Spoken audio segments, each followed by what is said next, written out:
NATO is scared of Russia. That's why they never dare attack Russia. If Russia ever gets attacked, Iran, North Korea, China will come running to help. Right? That's the myth you hear every day. But let's be serious for once. Where was North Korea when Israeli jets turned Iranian airspace into a playground? Where was China?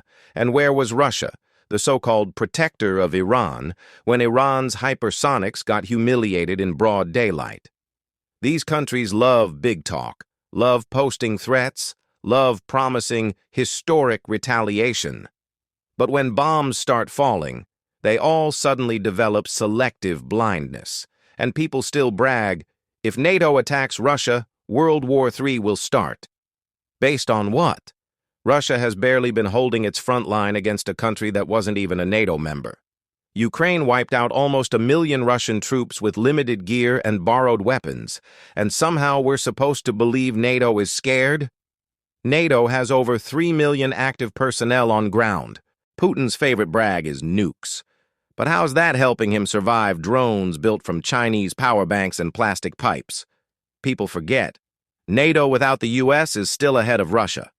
But when you add the US, when you bring in the biggest, most advanced, most terrifying air force in human history, now you're basically talking about a military power that makes modern war look like science fiction.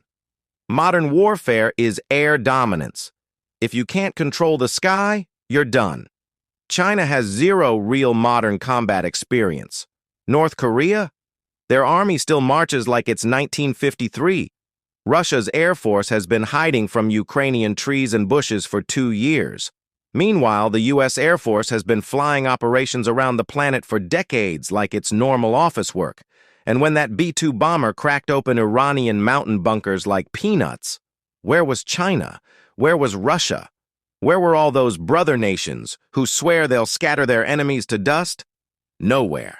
Just posting statements and hoping nobody calls their bluff. So this idea that NATO fears Russia is hilarious. If the US joins the fight, the war is already over before Russia even drafts the next batch of civilians. If NATO alone steps in, Russia can't even breathe without radar locking onto its bases. And if Ukraine, with no membership and no Article 5, can shred 1 million Russian soldiers, then imagine Ukraine with NATO.